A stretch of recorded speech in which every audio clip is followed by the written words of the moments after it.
All right, folks, welcome back to the Hit the Green podcast. Glad to be back, ready to smoke some more, talk some Rocket Mortgage Classic this week.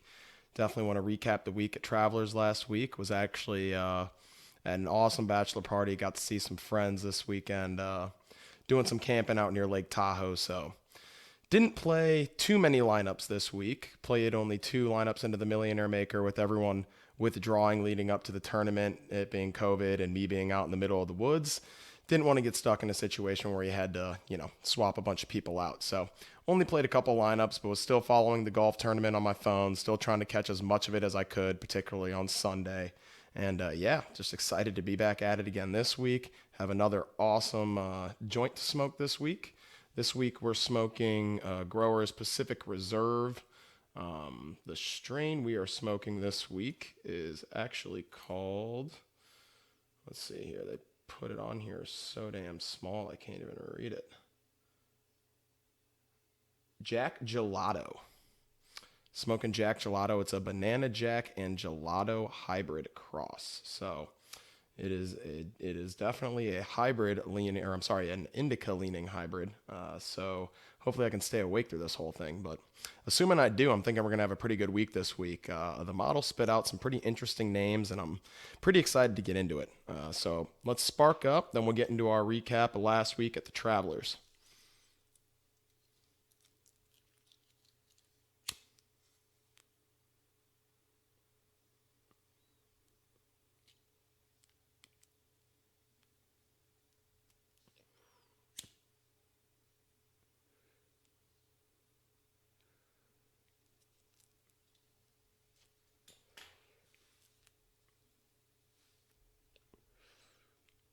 All right, let's get underway into our Travelers recap.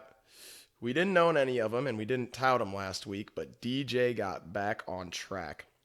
DJ, from what I saw as far as the highlights, I was following him on Shot Tracker as well. Looked absolutely phenomenal off the tee.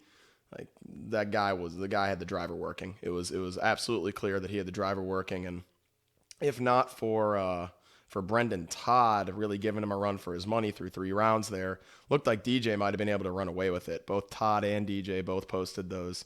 Um, I believe it was third round 61s, right? Where they shot those 9 under 61s and kind of ran away from the field. Todd, of course, fell apart there in round four. DJ, in his own right, didn't look great down the stretch there on Sunday. That kind of stretch, starting with the 13th, where he makes the bogey on the par five, you kind of expect him to make a birdie there and run away with the tournament. He instead cards a six, which starts to make things interesting. He does get that shot back with the birdie on 14, the next hole, but then he still looks a little, iffy coming in. On 15, the short par four, he has to scramble for par, and is able to get that up and down for par. Then makes bogey on 16, and it's looking like maybe the wheels are coming off, but he was able to hold on down the stretch. A one-shot win, gets DJ back on track. It had been a little while since he had won. We can always count on DJ for at least one win a season. And actually, we need to go ahead and check that stat. Maybe we'll get this stat next week. I believe DJ he's chasing some elite company with regard to starting his PGA Tour career with at least one win in each season. He's done that for quite some time now, and it's no surprise that he gets another win here. Was thinking that maybe we'd see a little more form out of DJ before he was ready to contend for the win, but that's why I said last week I'd rather be too early than too late. With some of these guys, you just have to jump on board when you kind of have an inkling that their game might be back. Because if they do return to top form, a guy like DJ, of course, as we know, is one of the top players in the game, particularly when he's on form with that driver. And last week, he was able to use that driver as a weapon, came away with the win in a very strange week nonetheless, where, a lot of guys who that course fit well and who are really, top players in the world missed the cut last week. And JT, Bubba Watson, Gary Woodland, Justin Rose, Colin Morikawa with his first career missed cut. The kid was on a tremendous run. I believe he had been 23 for his first 23 on the PGA Tour, but the cut monster is going to get everyone every once in a while, and Morikawa is no exception, as we saw last week. So not a great week as far as DraftKings was concerned for us. Only played two lineups again. The bummers in those, Bubba missed the cut and really liked Max Homa last week, who also missed the cut, even though he struck the ball phenomenally. Just really couldn't get anything going with that putter, particularly on Thursday, where he shot a one over, and he honestly could have easily been 3 or 4 under. The putter was ice cold. So those two plays really hurt us last week. We did have some nice plays as well, so hopefully you guys out there were able to hit on the nice plays and hone in on those and come out a little profitable this week so we can get that reinvestment in this week into the Rocket Mortgage Classic. Some other recaps from last week. Bryson continues to roll along. It was a T6 for him last week. Off the tee, he's still an absolute monster. The guy's driving distance is unparalleled at this point. He's likely to set a PGA Tour all-time record in that regard this season. The irons are still dialed in. 1 week, if the putter gets hot, again, Bryson's due to win one of these weeks. And again, I'm going to like him this week. Wes Bryan, another Wes Bryan showing last week with the T24. The irons were absolutely on fire. The driver still, as has been the case with Wes Bryan, very skeptical. But the irons were clicking. So definitely want to still keep an eye on Wes Bryan and see if he can keep this form going and build something off of this recent form he's been showing. Jason Day was able to make the cut. It wasn't a great performance, a T46, but at least he's showing some form. He's showing like he's pulling himself out of the rut a little bit. Made cuts, at least progress from what we've seen out of Jason Day. But this week his price hiked up, so not sure if we go back to him this week with the hiked up price, but definitely someone we want to watch to see if that form starts to continue to trend in the right direction. So yeah, that's pretty much a recap of last week. Again, not a great week, but also a very strange week in which, a lot of the top players missed the cut. Again, golf's a sport of variance. So when we play PGA Tour DraftKings, we have to understand that there is going to be a lot of variance, particularly when the cut's -4 like it was last week. And we'll get into that this week. It's not going to be too much different. When the cuts get to scores that low, we are going to see some of these top players miss these cuts. So that's something to keep in mind this week as well. It kind of lends well to maybe going a little more balanced with your builds. Also keep in mind, don't be afraid to leave some money on the table, some salary on the table, and not spend all $50,000, particularly since this week, like last week, we could see a lot of the top players maybe struggle if this turns into a birdie fest and putts aren't falling for them. So that's just speaking to the variance of golf. You have to definitely embrace it. And as well, the variance of, gambling on something like DraftKings or playing a game like Daily Fantasy Sports on something like DraftKings. There is going to be variance. But as long as we stick to our strategies and keep employing them week in, week out, knowing that, we do have an advantage against the field given the research that we're putting in the long term, it will all pan out for us. So let's get into the Rocket Mortgage Classic. I'm going to get a drink of water, smoke a little more.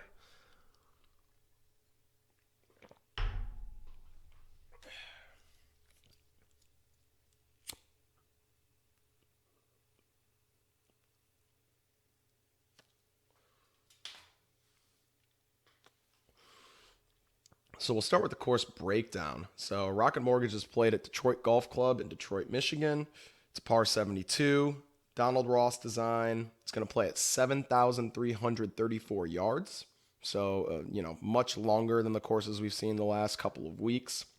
It's the first par 72 since the PGA Tour has returned, which means we're going to get a full complement of par 5s. We're going to get 4 par 5s this week, which I love to see from a DraftKings scoring perspective. And we'll definitely have a little bit to do in shaping what type of player we're looking for this week. The greens are bent grass. Some similar courses you might see on tour or course comps, at least in the sense that they're Donald Ross designs, are Sedgefield, where the Wyndham Championship's played, and Eastlake, where the Tour Championship is played. Obviously, you have less data as far as the Tour Championship's concerned because only 30 players make that event. But if you do want to look for crossovers as far as looking at leaderboards and leaderboard hunting, the Wyndham Championship would be a pretty good crossover to look at, given its Donald Ross design. And we've seen some of the similar players have success here.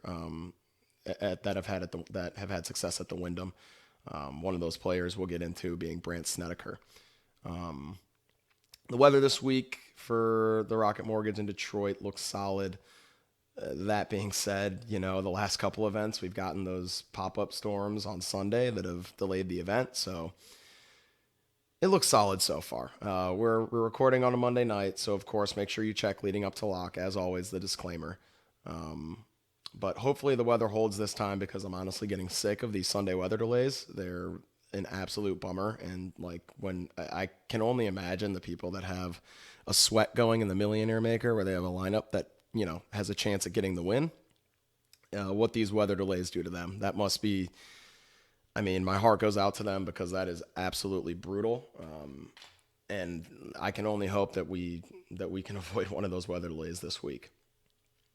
So this year is the second year the Rocket Mortgage Classic has been played. Last year was the inaugural event, and we saw an absolute birdie fest in the first year the Rocket Mortgage Classic was played. It was the lowest cut line since 2016 at -5.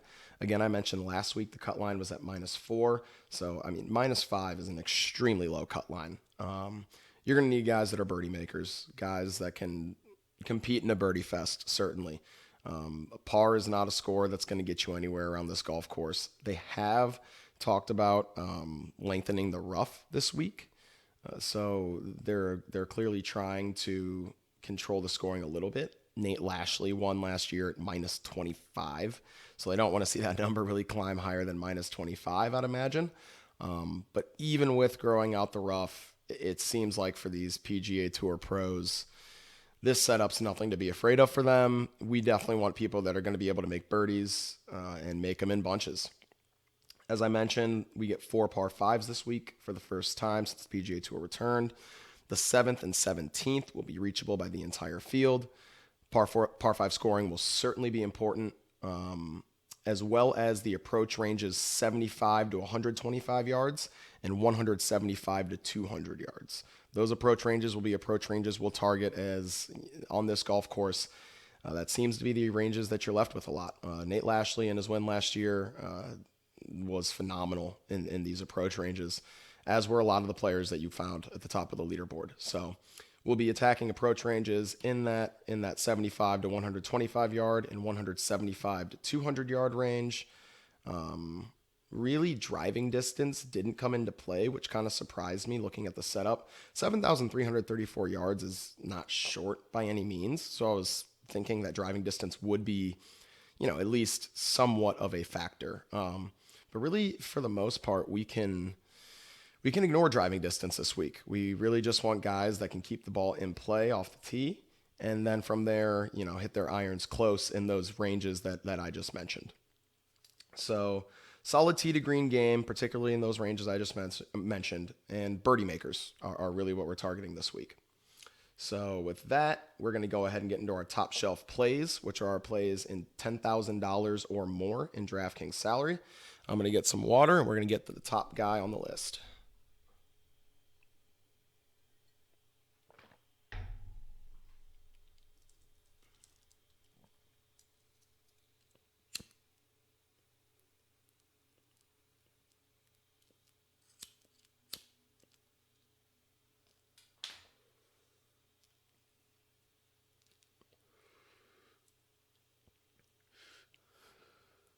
Full disclosure, I went with a pre-roll this week.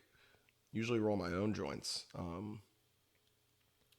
And I don't know, it's not pooling as well as I would have liked.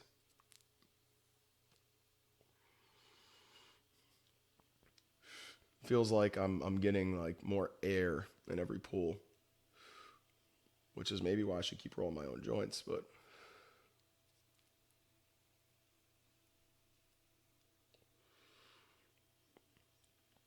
it's a tasty bud. Definitely solid. Tastes kind of, it's got that sort of skunk to it, which, I enjoy. All in all, solid strain. Don't know if I'd go back to it, but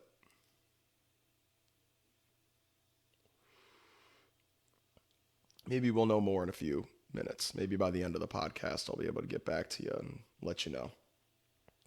Okay. Our top play for this week, at least the first top shelf play, and he is the most expensive player on DraftKings this week, as he should be, honestly. It's Bryson DeChambeau. I've been talking about him the last couple of weeks. He's, been, I'm sure, even in like national news media the last couple of weeks, the way the buzz is going around Bryson. And it's deserved, right?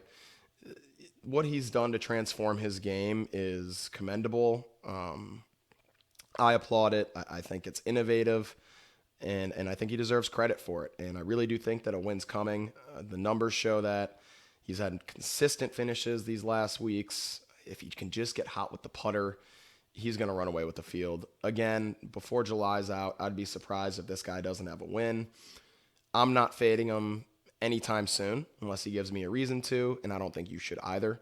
His projected ownership's 20.1%. That's still fair, particularly in a field this week, which is much weaker than we've seen over the last couple of weeks.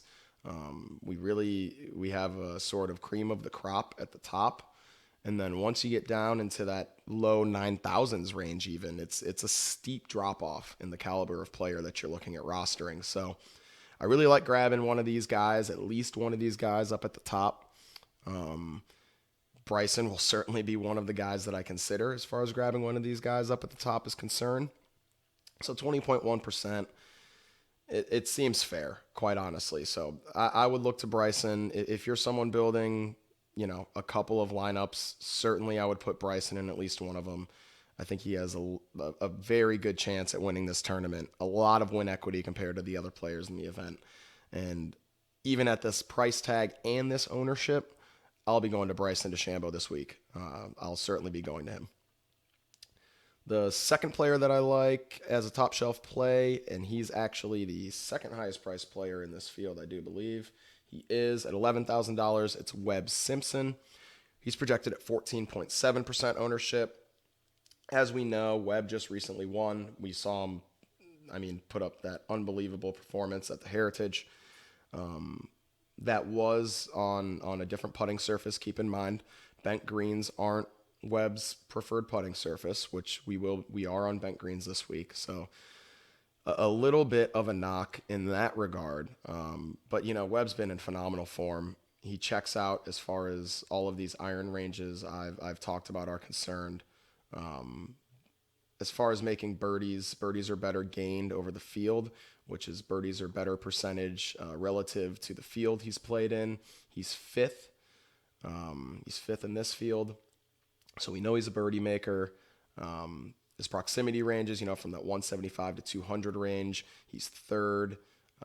From 75 to 100, he's 18th. From 100 to 125th, he's 43rd. So he's really checking the boxes in all of these ranges. If he can get a hot putter on these bent greens, then we're gonna have a guy that has a lot of win equity. The ownership seems fair, and I think we're getting a bit of an ownership discount because Webb withdrew last week. And he had a family member actually that had a false positive test for COVID. So he does not have to spend the 14 days in self-isolation. So Webb can come on back this week. And maybe he's a little out of sight, out of mind for some players. So maybe we get a little bit of an ownership discount for that. So for that reason, I like Webb Simpson at $11,000. The next player I like, and if you guys remember, of course, I slept on him at the Heritage, is Terrell Hatton at $10,700, projected at 16% ownership. And Hatton has just been unbelievable with the irons. In this field, ranks third tee to green over the last 24 measured rounds, third in birdies or better gained, so we know he's a birdie maker. He's second in that 175 to 200 yard range, where we're going to see him have a lot of his approaches this week. He's a guy that can score on the par fives. He really does check all the boxes here. A lot of these guys, since the event has only been played for 1 year, a lot of these guys have not been to this event, so I'm not going to weigh course history too much here. I am trying to see, obviously, if the course is a good fit for the player's game, but I'm not going to weigh the fact that a player hasn't been here too much, just because so many of these players have not been here. and we can't constrict our player pool, to only players who have shown a positive result here, because so many of these players have not been here before. So we're definitely going to have to look at some guys that are seeing this track for the first time. And I think Terrell Hatton will be able to get his way around this track fairly well, even at this $10,700 price tag. He clearly has the upside to win the event. And I will not sleep on him after Heritage. He showed that those irons are still clicking, even coming off of that hiatus. So Terrell Hatton's the next top shelf play at $10,700. After Hatton, I'm looking at Patrick Reed at $10,500, 18.2% projected ownership. And P. Reed, I was a little surprised to see the ownership number this high. He shot the 6 under in the final round, and maybe that's what's peaking it up, but his form really hasn't been great. But Reed has shown that he's a player that can peak out of nowhere. Especially in a field this week, Reed's going to carry a lot of win equity into this event. He had a T5 in the only playing of this event last year, so clearly he likes this golf course at least a little bit. He's a guy that makes tons and tons of birdies. He will back it up with some bogeys or potentially some others, but he is a guy that can go out and string together birdies in bunches. And in an event that we know is going to be a birdie fest, that's a guy that I want to hitch my wagon to. So Patrick Reed at that price, I can certainly get behind. Let's see where he lands in those iron ranges, those key iron ranges I was talking about. So Reed,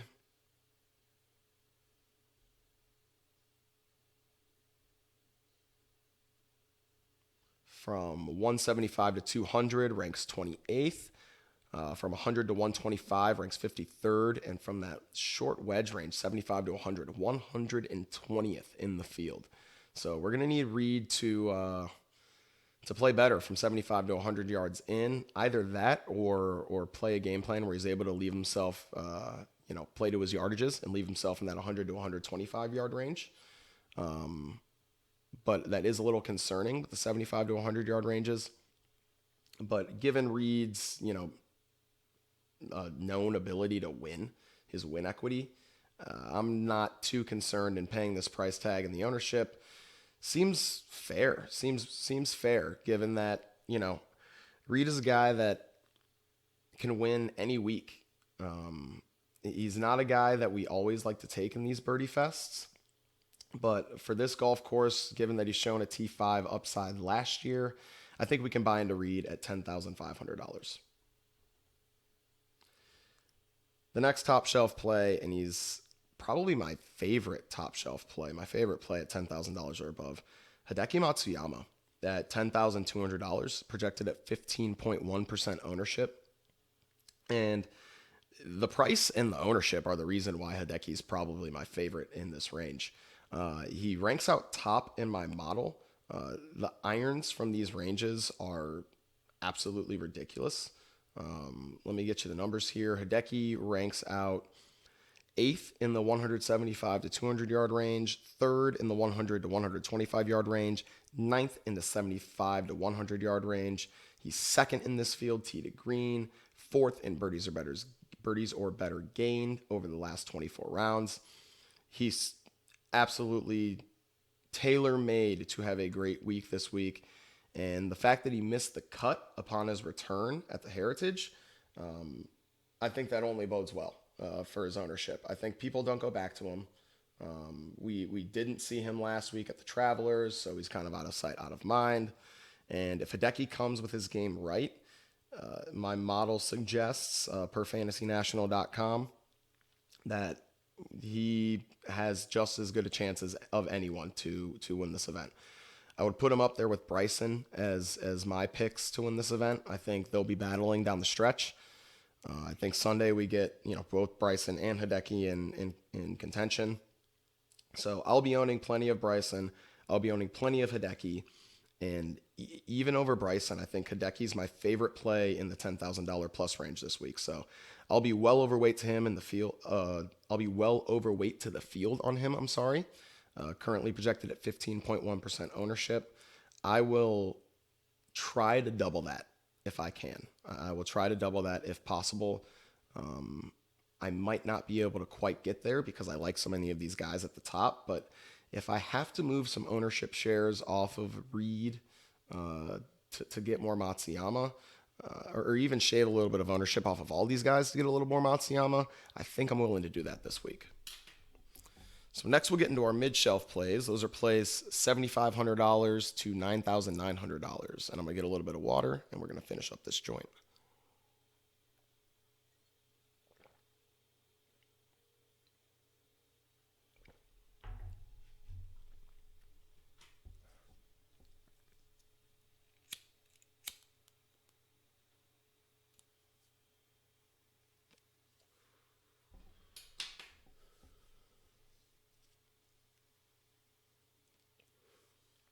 And the first play in the mid-shelf plays is going to be familiar, seemingly a staple of this show, and he has let us down twice now. But yes, I want to go back to Sungjae Im at $9,800. 14% projected ownership. And, Sungjae rates out well on my model, 8th overall, 17th in this field in birdies better or gained over the last 24 rounds, 5th tee to green, 6th off the tee. I mean, he's 22nd in that 175 to 200 yard range, 30th in the 75 to 100 yard range. But, similar to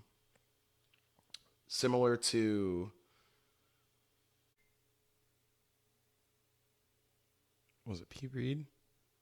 Yeah, P. Reed. Similar to P. Reed in the 75 to 100 yard range, who ranks 120th.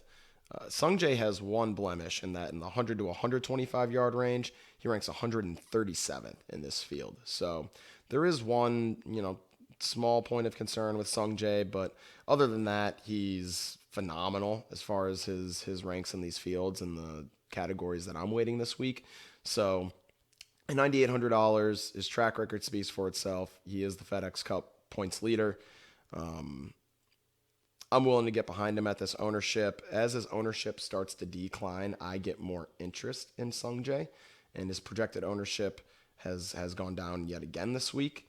I think, if Sungjae's in form, you see him at a much higher percentage than 14%, of course, and we're going to try and catch Sungjae getting back in form as a guy that plays pretty much every week on tour. He's a guy that can get back on form pretty quickly, really on the flip of a switch. So I like Sungjae Im at $9,800, especially at 14% ownership. Certainly someone that I'm getting in one of my lineups if I'm playing even just one lineup in DraftKings this week. 14%, he's a phenomenal GPP play because you're going to differentiate yourself from the field with a player that has a pretty high floor, to be honest with you. Even with the lack of success we've had with him in these last couple of weeks, I still feel confident in Sungjae this week. So I'd fire up Sungjae Im at $9,800. The next player I like is Tony Finau at $9,300, 13.5% projected ownership. And again, like last week, and he came in way, over 20% owned, I believe.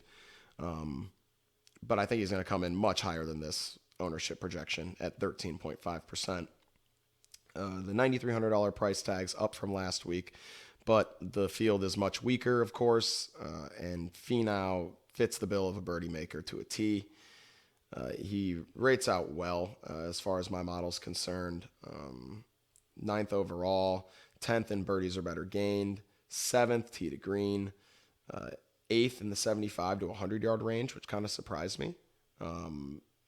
Really effective in that range, and that surprised me.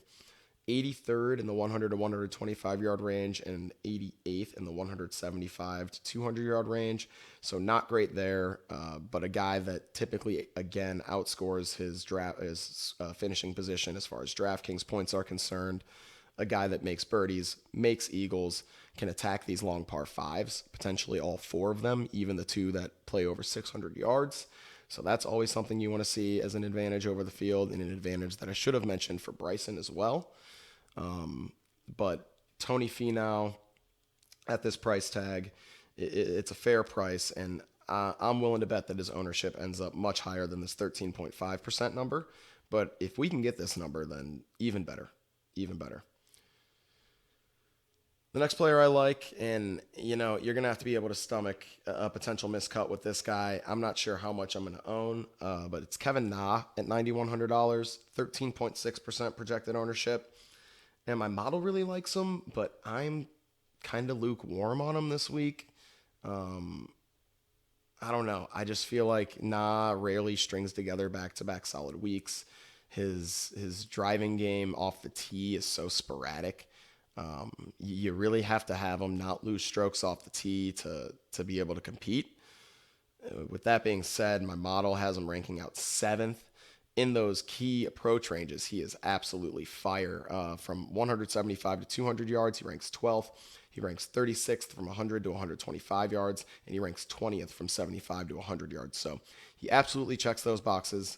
16th from tee to green, 20th in birdies or better gains. So look, even at that ownership definitely makes sense. It could honestly be a bit higher. If Na can keep the off the tee game together this week, he should be able to compete. He's a guy that can get really streaky with the putter. So if that putter gets hot and he can find some fairways, then Kevin Na's a guy that can compete this week. I personally just feel a little lukewarm to him because, I don't know, he's a guy that he disappears very quickly sometimes. But if he can string together these back-to-back weeks, I wouldn't be shocked, especially because he rates out so well for this course layout. So let's actually check Na's course history. Did he play this last year? He did not, so he's making his first appearance here. But it would appear that the course should fit him well. So if I were making a few lineups, I would be more inclined to fade Kevin Na. But if you're a Kevin Na person, he's a high ceiling, low floor guy at this price tag. So it's a boomer bust play, and I couldn't blame you for making it, but I would probably pivot elsewhere. My next play on the mid shelf is Scotty Scheffler at $9,000 flat, 10.7% projected ownership. Yes, I want to go back to Scheffler. He let me down. He just hasn't really played up to his potential, but my model likes him this week. I feel like he should be a good fit for this golf course. $9,000 I think will scare some people away, which give us some good ownership on Scheffler, nice low ownership on him. He ranks, let's see here. Scheffler ranks 4th off the tee, 13th tee to green in this field, 26th in birdies or better gained, 69th in the 75 to 100 yard range, 28th in the 100 to 125 yard range, and 98th in the 175 to 200 yard range. So not great in that long iron, mid to long iron range from 175 to 200 yards, but in every other sense, he certainly checks the box. He's a birdie maker. Let's see, did he play this event last year? He did not as well. He's also making his first appearance, but like I mentioned, I'm not too worried about that. A lot of these guys are making their first appearances. As long as I would stay away from maybe people making their PGA Tour debuts, which there are a couple players in the field doing that. But these guys that have been on tour and had a few times around tracks around tour, they can get accustomed to these courses. So I'm not too worried about it being his first time out. I think Scheffler's a good fit. I'll be firing up Scheffler at $9,000. He's a guy with tremendous upside. And as far as his game's concerned for Detroit Golf Club, I think we see a successful week. So Scotty Scheffler at $9,000 is my next mid-tier play. After Scheffler, I'm looking at Doc Redman, but I'm only looking so far because of this ownership number. Redman's $8,500, but 17.3% projected ownership. That's astonishingly high. He had a phenomenal finish here last year. He came solo second to the champion, Nate Lashley. And a phenomenal story for Nate Lashley, the winner last year, who, if you don't know, he attended the University of Arizona, and his girlfriend at the time in college and his parents went out to see him play a regional qualifier, And after the qualifier, they left, and their plane actually crashed, and they passed away. So it was a very emotional win for Lashley last year. It was awesome, getting to root for him down the stretch and seeing him pull through. Super emotional win. I highly recommend you check out Nate Lashley's story. He's a very interesting guy, seemingly a really cool dude, and it was awesome stuff last year. It really was. So Doc Redman was the runner-up. $8,500 given his recent form, given his course history, given what my model says about him, which are good things. It seems like a fair price. But 17.3% ownership on Doc Redman seems like an awesome opportunity to fade. Doc Redman can certainly miss a cut. It wouldn't shock anyone. And if we can eliminate 17.3% of the field if Doc Redman misses the cut, I really like our chances there. So while I have to bring him up because he rates out well, the recent form is solid. He had that solo second last year, so the reasons are compelling to play him. At 17.3% ownership, I would just rather fade. And if Redman misses the cut, then I know I've eliminated 17.3% of the field, which is an enormous number on Doc Redman, particularly at an $8,500 price tag. So personally, I'll be inclined to be underweight to the field on Redman this week. While I might not complete fade, if I were someone just playing a few lineups, I would leave Redman out this week. The next play is Adam Hadwin at $8,200, 13.9% projected ownership. And Hadwin's a guy I like to look to in DraftKings, a guy that can typically outscore his finishing position in DraftKings scoring because he's a birdie maker. He's 46th in this field, and birdies are better. 24th tee to green. 5th in that 75 to 100 yard range, 63rd 100 to 125 yards, and 94th in the 175 to 200 yard range. Hadwin's a guy, like I mentioned a video ago, that has a 58 under his belt on the PGA Tour. So in these birdie fests, he's a guy that we can trust to, keep up with the pace. He will frustrate you with some bogeys and some high scores. That is a part of his game. But similarly to Patrick Reed, he will string together birdies in bunches. He has the potential to make eagles. He's a guy that we can typically trust to make the cut. So I do like Hadwin at this price tag. The ownership seems fair, 13.9%. A guy that, is a higher caliber player, quite honestly, right now, or at least a more accomplished PGA Tour player than a guy like Doc Redman is. And we get an ownership discount and a price tag discount. So I do like Hadwin at $8,200. I like the next guy more at $8,000 more, though, and that's Eric Van Rooyen, EVR, 13% projected ownership. I was hoping that we might get a little bit lower ownership on him just because he lacks a little bit of name recognition, but the DFS community's savvy. He ranks out 4th overall in my model, is 16th in this field, and birdies are better gained in the last 24 measured rounds. 8th in strokes gained tee to green, 7th in strokes gained off the tee. He rates 15th in that 75 to 100 yard range, 33rd in that 100 to 125 yard range, and 50th in the 175 to 200 yard range. He does check every box. I believe he is making his first appearance here, as are most players. I suspect it's going to be a good appearance. At least I hope it will, because I will be overweight to the field on EVR. He's a guy that, sits pretty high in the official world golf rankings for where his price tag is right here. So I don't mind paying this price tag at all. And I think the ownership at, what it is at 13% is low. And I'll probably dabble more in that, 17 to 18% range for the max entry this week. EVR is a world-class player, particularly in a field this week at a price tag at $8,000. I think he's mispriced a bit. He should be at least a few $100s higher, more in that Doc Redman range. So I'll be looking at EVR quite a bit this week. A guy I think you should fire up in your lineups as well. The next player is a guy that probably won't surprise you, Brandt Snedeker at $7,900, 9.2% projected ownership. Kind of surprised me. I thought more people might look to Sneds this week. A guy that has played well at Donald Ross Designs, of course, a guy that likes the Wyndham. Rates out fairly well on my model, coming in at 39th overall, 27th in the field in birdies or better gained. So at this price tag, a great birdie maker. In those approach ranges, 75 to 100 yards, he ranks 60th. 100 to 125 yards, he ranks 15th.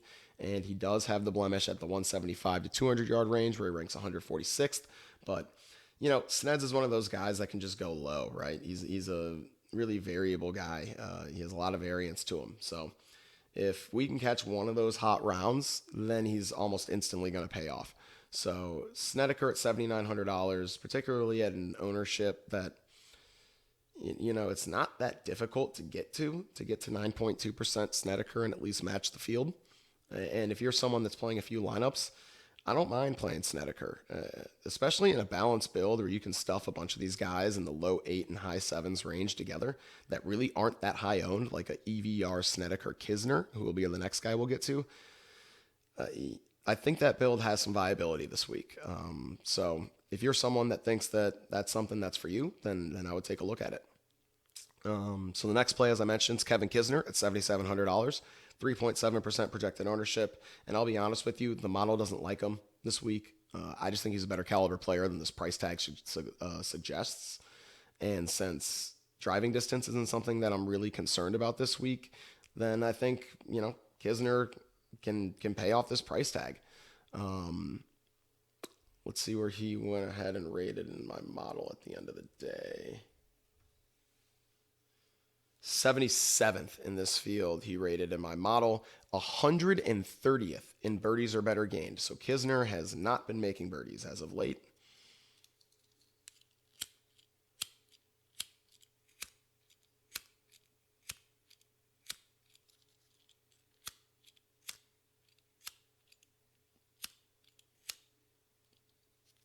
You gotta be kidding me.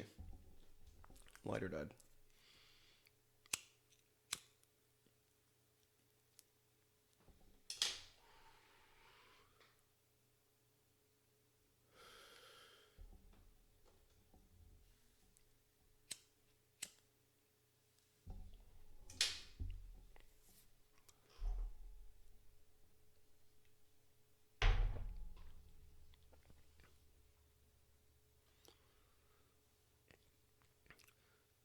Yeah, Kisner has not been making birdies as of late.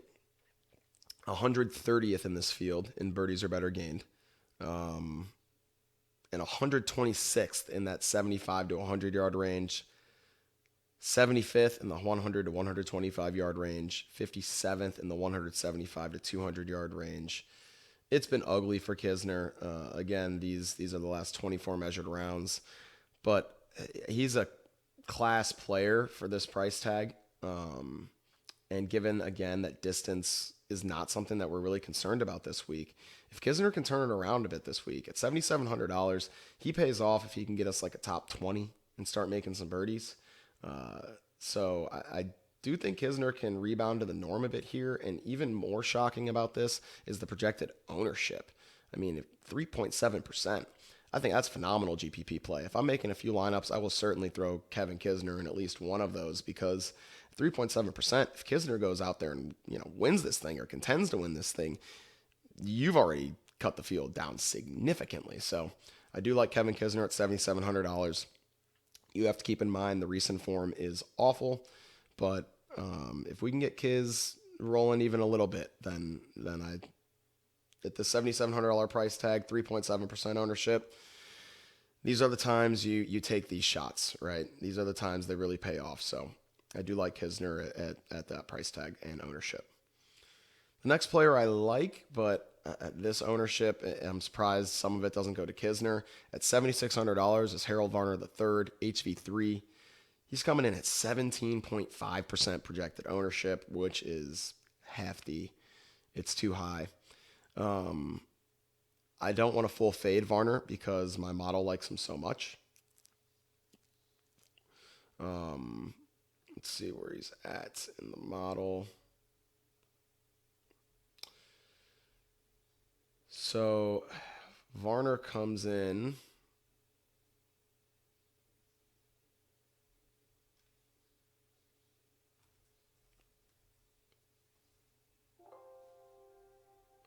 Varner comes in at 6th in the model, 15th in this field, and birdies are better gained, 4th tee to green. He's 9th in the 75 to 100 yard range, 90th in the 100 to 125 yard range, and 34th in the 175 to 200 yard range. So Varner definitely looks good as far as the model's concerned. Did he play this event last year? Let's see. He was cut last year. Lost 1.73 strokes total. And at this ownership for a player that was cut his first time around, potentially the form was worse for Varner around, this event last year, but 17.5% ownership. If I'm playing a few lineups, I'm more inclined to get Kevin Kisner in my lineups. I'll even pivot down to this next guy I'm gonna get to. But I would certainly pivot more shares to Kisner or Snedeker if I could get to him. 17.5%, I think it's too high for Varner. He, again, as I mentioned, as far as the stat model is concerned, he checks out.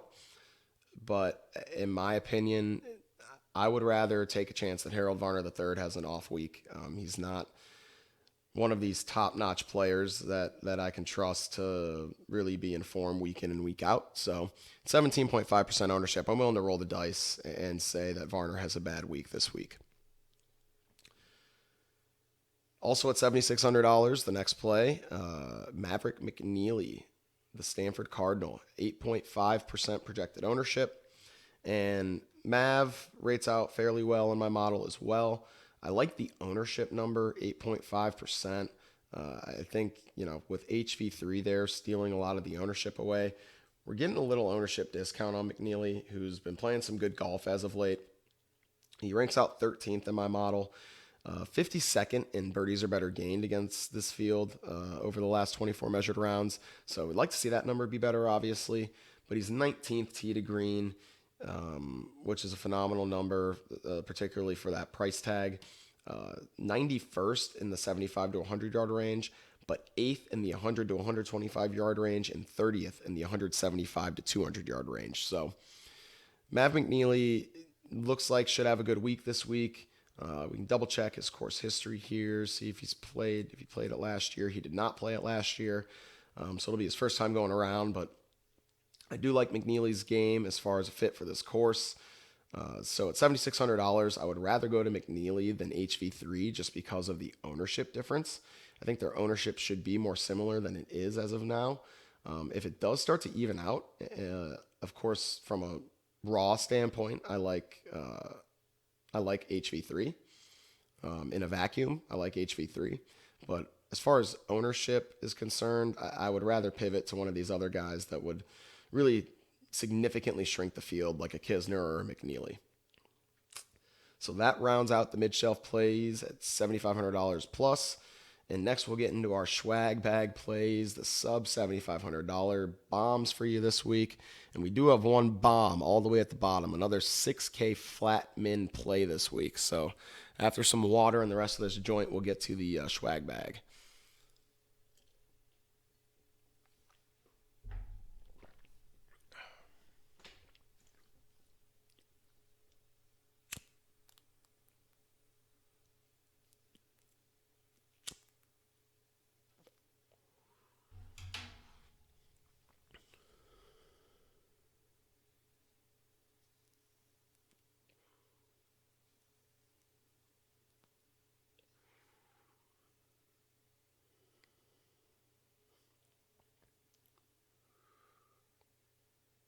Yep, baked.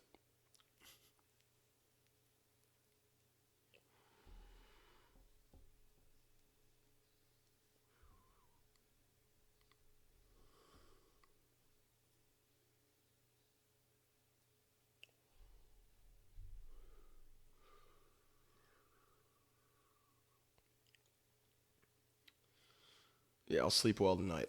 No doubt about that. No doubt about that.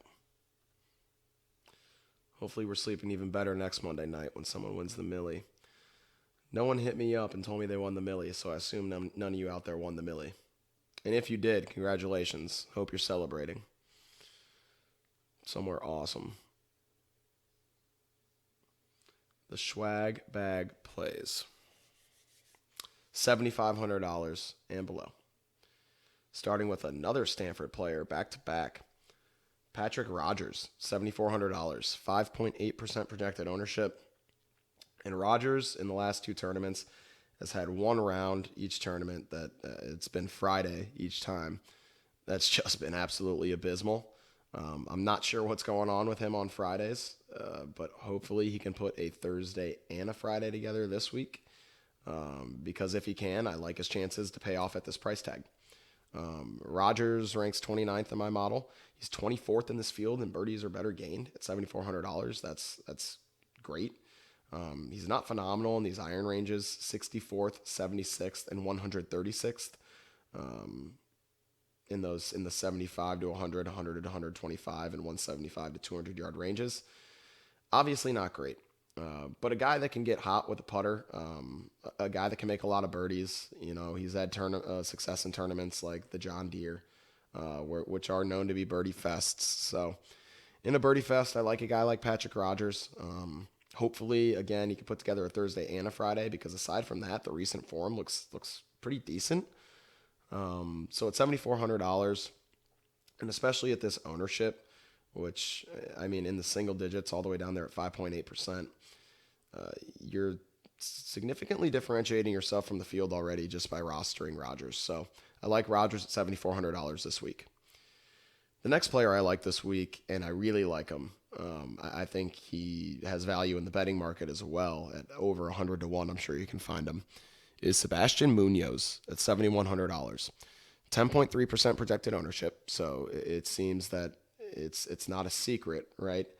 But it's also not terribly high ownership on Munoz, who he's 16th in my model, 19th in this field, and birdies are better gained.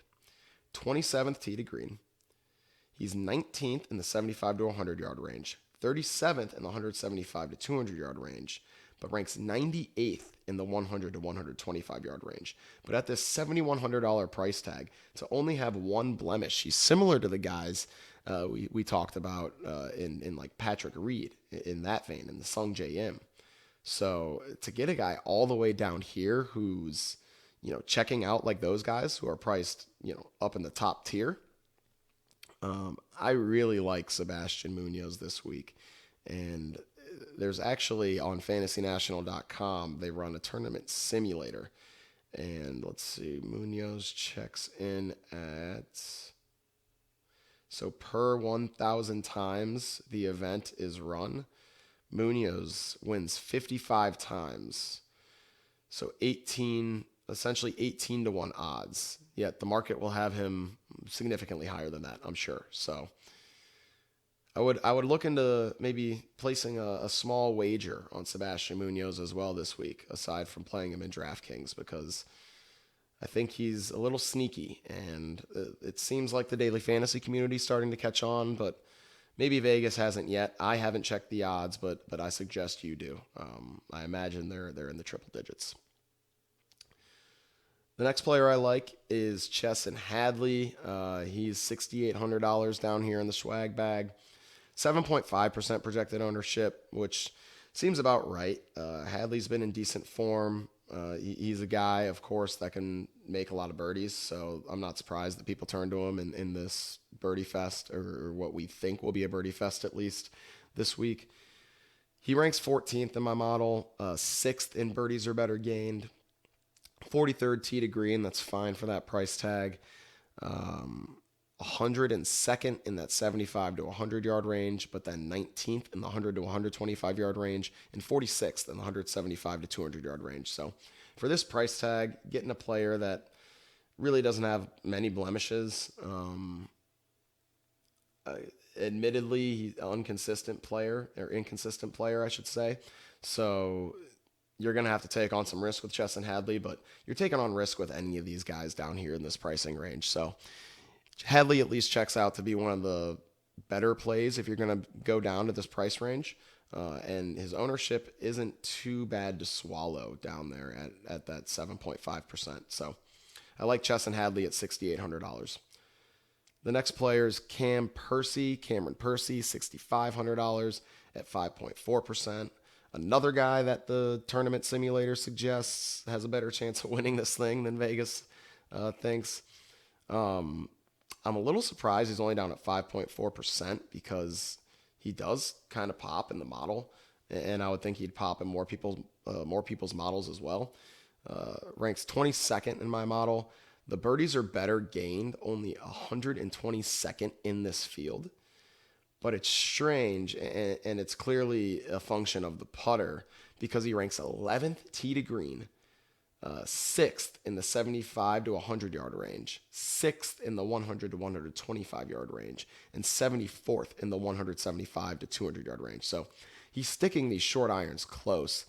If he can get the putter to go, even to neutral, then it's going to be a good week for Cam Percy at this $6,500 price tag. So Cameron Percy, someone that I like rostering at the $6,500 price tag if you end up having to come down this low in the pricing range. And 5.4% is not too crazy in the sense of when you get down to these guys, you certainly don't want people hitting the double-digit range of ownership because you're probably better off fading them at that point because there is a reason that these guys are all priced down here at the end of the day.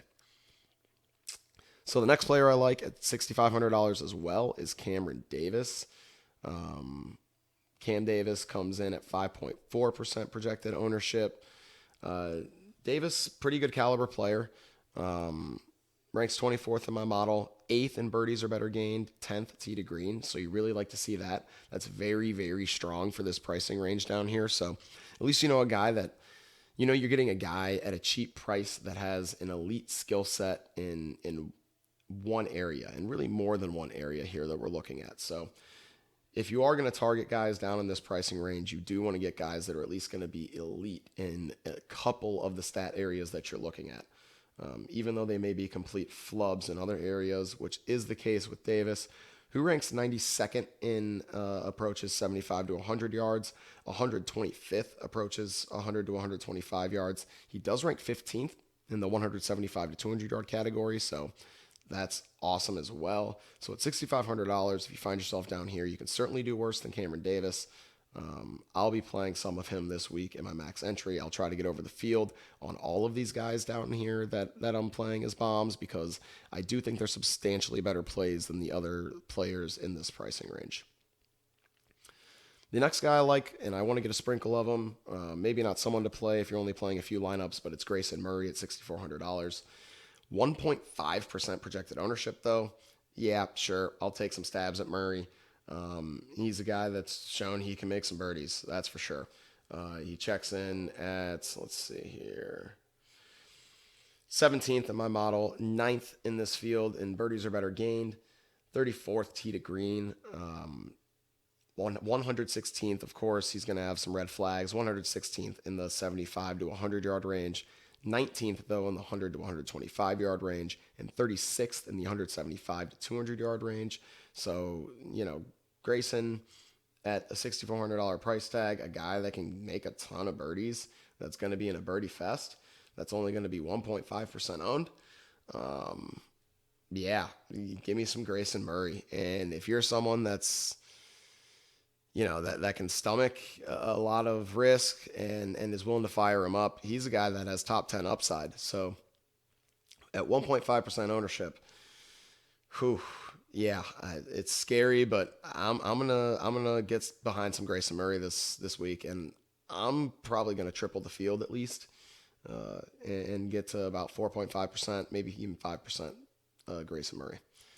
So I'm taking a stand on Grayson this week. Let's go, Grayson.